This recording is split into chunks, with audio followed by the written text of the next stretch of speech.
Avant de commencer, j'aimerais remercier le comité d'organisation de la commémoration à Namur de m'avoir invité, de m'avoir donné cette opportunité de m'adresser à vous aujourd'hui et de partager mon histoire. Je m'appelle Claire Luyuti. Je suis rescapée du génocide perpétré contre les Tutsis au Rwanda en avril 1994. Mon père, Luyuti Vincent, a été employé, commerçant, puis agriculteur et éleveur. Ce n'était pas par choix, mais il se faisait renvoyer partout où il travaillait parce qu'il était Tutsi. Ma maman, Annonciata Muhongwangeyo, était professeure et préfète de discipline au collège Apakope, école privée fondée par Charles Chamtiga en association avec d'autres parents pour donner la possibilité aux enfants Tutsis de poursuivre leurs études. J'étais la cadette d'une famille de 4 enfants. J'avais une grande sœur, Laetitia, et 2 grands frères, Jean-Marie Vianney et Jean-Pierre.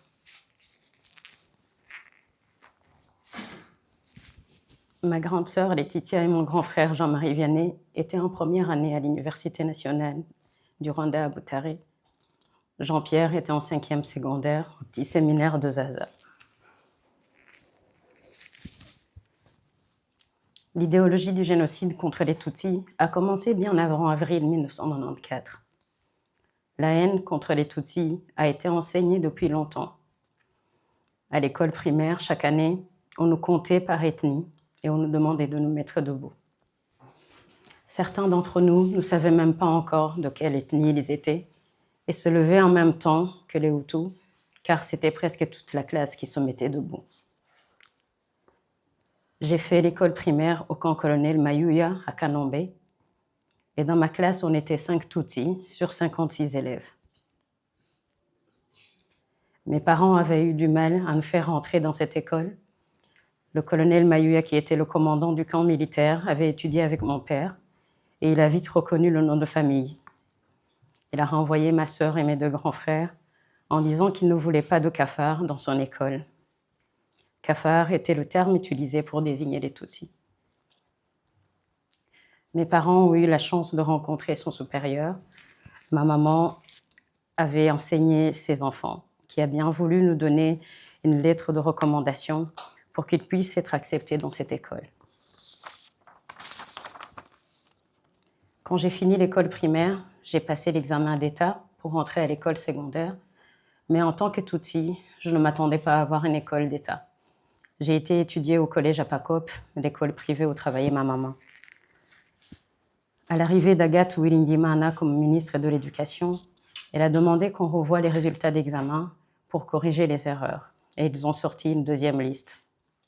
J'étais sur la liste, ainsi que pas mal d'enfants Tutsis. J'ai été envoyée à Tiangougou, dans le sud-ouest du Rwanda. C'était une chance pour ma famille, car l'école privée était chère et ma grande sœur y était déjà. Je suis partie à Tiangougou, à Ndézi exactement, et on avait un programme spécial pour rattraper un retard de 2 semestres. Arrive avril 1994. Le ciel nous tombe dessus. Les Tutsis sont pourchassés partout dans le pays et assassinés dans des conditions inimaginables. J'étais à l'école à Tiangougou quand le génocide a commencé. On est resté à l'école car ce n'était pas possible de rentrer. Chez nous, les massacres avaient déjà commencé un peu partout dans le pays. Le 9 avril 1994, notre école a été attaquée par des miliciens Interahamwe qui poursuivaient quelques Tutsis qui s'étaient réfugiés dans notre école. Le directeur nous a rassemblés dans le réfectoire et ils sont rentrés avec leurs machettes à la recherche de ces Tutsis qu'ils n'ont pas trouvés et ils ont été amenés plus tard dans le stade de Kamembe à Tiangougou. On est resté à l'école jusqu'au 12 juin 1994. Pendant cette période, du 9 avril au 12 juin, 4 de nos professeurs Tutsis ont été assassinés. À l'école restaient les Tutsis qui ne pouvaient pas circuler librement et n'avaient nulle part où aller, et les déplacés de guerre, et quelques Hutus dont les familles n'étaient pas encore venues chercher. Ces déplacés de guerre étaient de la région de Ruhengeri et Byumba. Ils étaient plus âgés que nous et avaient tellement de haine contre les Tutsis. Ils ont commencé à vouloir forcer les filles Tutsis qui les repoussaient avant à sortir avec eux. Et on avait intérêt à se faire tout petit. Le matin du 12 juin 1994, le directeur nous a appelés dans le réfectoire et nous a annoncé que certains d'entre nous allaient quitter l'école et aller ailleurs pour des raisons de sécurité. Il a commencé à citer les noms de tous les Tutsis. Il nous a demandé d'aller dans le dortoir, chercher nos affaires et monter dans le bus qui nous attendait. On ne savait pas où on allait. Il y avait une voiture avec des militaires qui nous a escortés et notre directeur nous a accompagnés jusqu'au camp de réfugiés de Nyarushishi. C'est toujours dans la région de Kyangugu, un endroit où on rassemblait tous les Tutsis de la région. Arrivés au camp de réfugiés, on était plus ou moins 60 élèves dans mon école. On a été accueillis par une femme dont le frère étudiait avec nous. Elle nous a demandé de nous mélanger avec les garçons et expliquer pourquoi elle ne voulait pas avoir de tentes de filles, de teintes de filles seulement. Le camp était gardé par les militaires qui descendaient la nuit pour chercher les filles pour les violer. Elle nous a demandé de se fondre dans la masse et de ne pas nous montrer. Il ne fallait surtout pas attirer leur attention sur nous. Je rappelle ici qu'on avait juste 14 ans. On s'est mélangé avec les garçons et ils dormaient près de l'entrée. L'ancien préfet de Kyangugu, Bagambiti Emmanuel, a planifié notre assassinat. Il y avait plus ou moins 5000 Tutsis dans le camp de Nyarushishi. Le 23 juin, vers 5 heures du matin, on a été réveillés par des cris. Notre camp avait été encerclé par les miliciens Interahamwe armés de machettes. Quelques heures plus tard, on a vu les militaires se poster devant les miliciens. On a cru que c'était la fin, que les militaires étaient là pour donner le coup d'envoi et les miliciens allaient suivre pour terminer le travail, comme ils disaient. Mais les militaires étaient là pour empêcher les miliciens de nous tuer.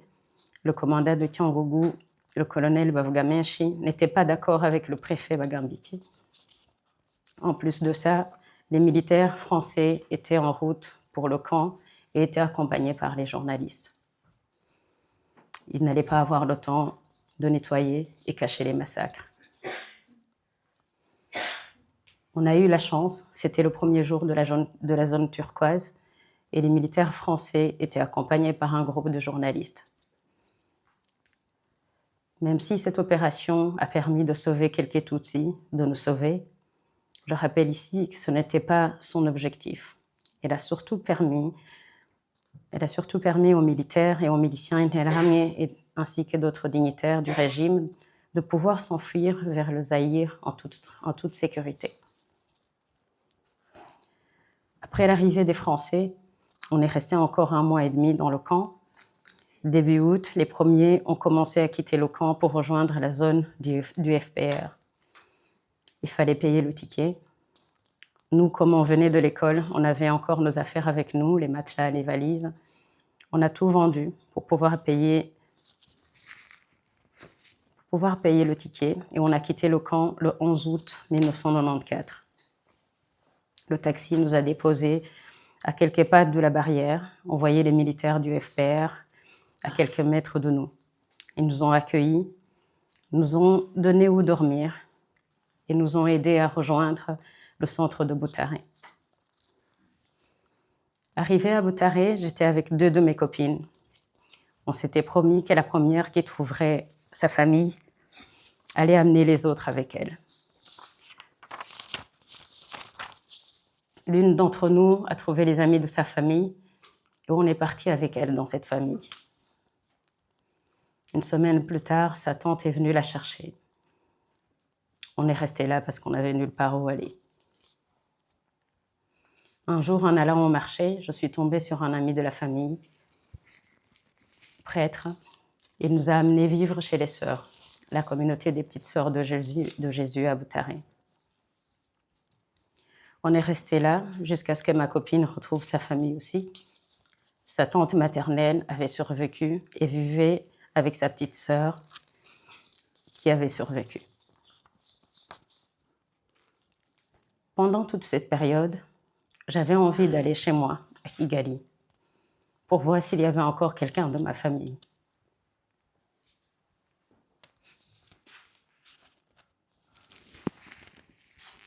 J'avais déjà entendu que toute ma famille avait été assassinée, mais je n'y croyais pas, ou plutôt je ne voulais pas y croire.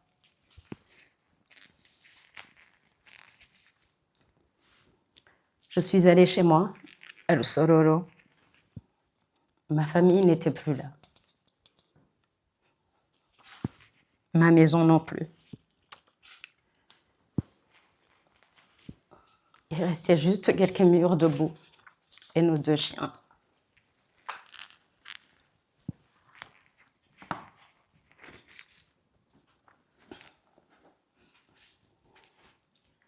Les voisins m'ont raconté ce qui s'était passé.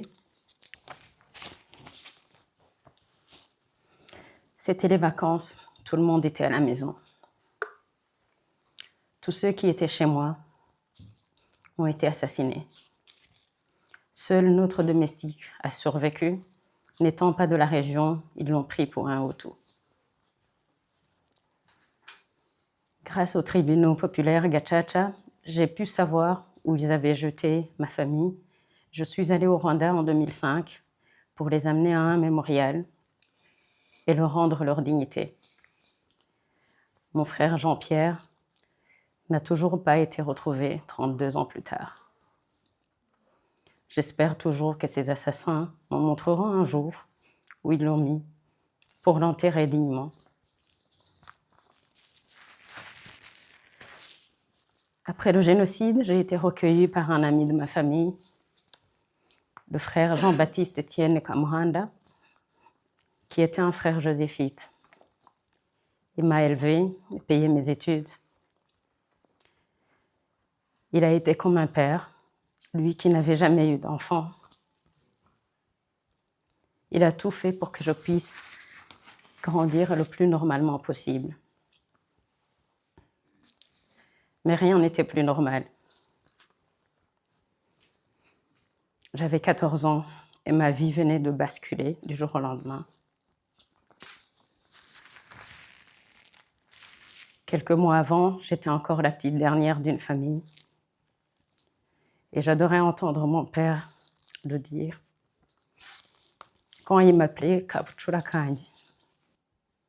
Je me suis retrouvée seule du jour au lendemain, mais je n'avais pas le choix, je devais vivre.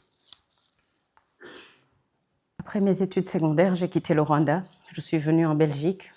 J'ai continué mes études en alternant avec des petits boulots. Pendant tout ce temps, j'ai connu pas mal de preuves, comme la plupart des rescapés du génocide.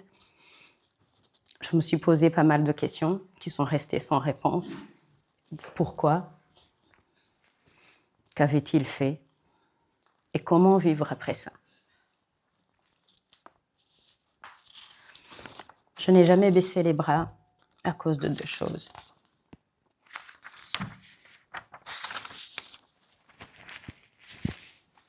La première, je suis convaincue que même si je ne suis plus avec ma famille physiquement, elle est toujours avec moi et me donne cette force et le courage d'avancer. Je me suis donné comme mission de faire vivre son nom, que je suis fière de porter, pour montrer à ceux qui voulaient nous exterminer qu'ils n'ont pas atteint leur objectif.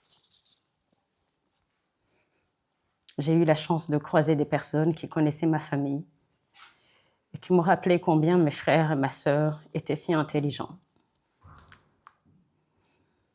J'avoue que ça m'énervait parfois, mais malgré la tristesse et le vide que je ressentais dans ma vie à ce moment, ces mots Ces souvenirs des miens m'ont aidé à me relever et à tenir le coup.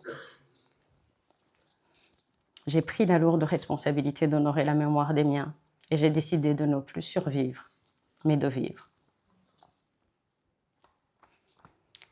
La deuxième chose, c'est ma nouvelle famille, mes enfants, ma raison de vivre.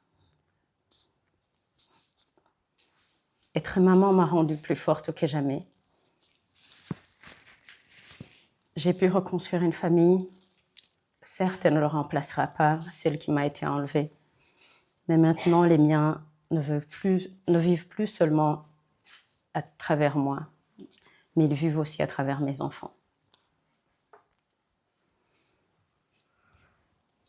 J'ai la chance d'avoir la dernière lettre de mon papa. Il me l'a envoyée le 10 mars 1994. C'était un adieu, mais je l'ai compris plus tard.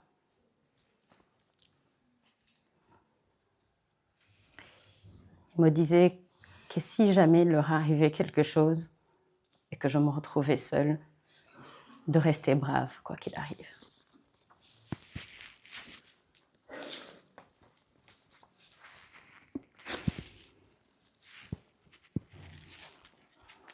Le Sorolo, le 10 mars 1994. Ma bien très chère pupille, ma bien-aimée, Umufaransa w'umusizi yaravuze ngo rangs sont les monts et profondes les vallées qui nous séparent. Mais l'amour n'a pas de barrière. Les idées, on ne les arrête pas, car elles mènent le monde. Courage, travaille bien, fais ton devoir. Dieu fera, se chargera du reste. Ntawutinya imirabyo ari munsi y'ijuru. Kugira ubwoba, c'est humain, mais kwizera, c'est divin. Parce que le Saint-Esprit, le Dieu de l'intelligence et de l'espérance, fait plus que tout le péché contre la vertu de l'espérance. Uwiheba aba agondoje Roho Mutagatifu. Naho wabura ababyeyi n'abavandimwe, naho wabura ibintu ukaba umutindi nyakujya, ariko waba usigaranye n'Imana yakuremye. Izera Imana, saba Imana, giture ibiguhangayikishije n'ibigutera ubwoba, gitura abawe, wisabe kubarinda, uzagira amahoro y'umutima, uryame usinzire ubashe kwiga neza. Iga cyane kuko uyu mwaka ni decisive, kuko ari uwo gufata section d'orientation y'ubuzima bwawe, y'umwuga uzakora ubuzima bwawe bwose.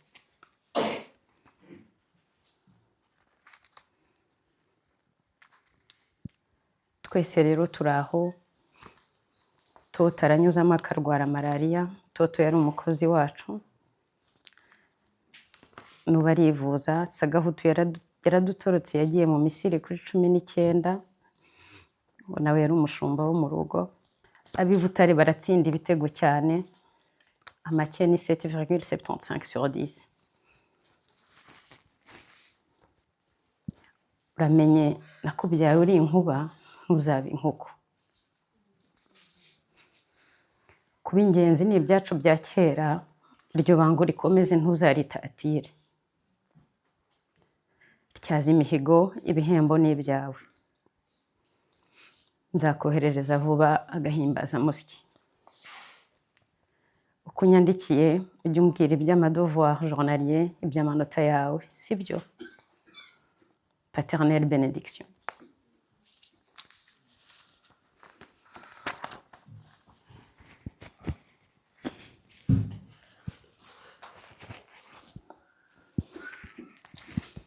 Pour conclure, je vous invite à me rejoindre dans mon devoir de mémoire. Racontons ce qui s'est passé pendant ce génocide.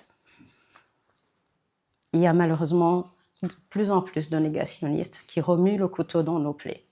Ne laissons personne nier ce qu'on a vécu ou déformer notre histoire. Soyons la voix de tous ces innocents qui ont été assassinés, juste parce qu'ils étaient Tutsis. Pour qu'ils ne soient jamais dans l'oubli. Et pour que ce qui s'est passé au Rwanda ne se reproduise plus jamais ailleurs. Merci pour votre attention.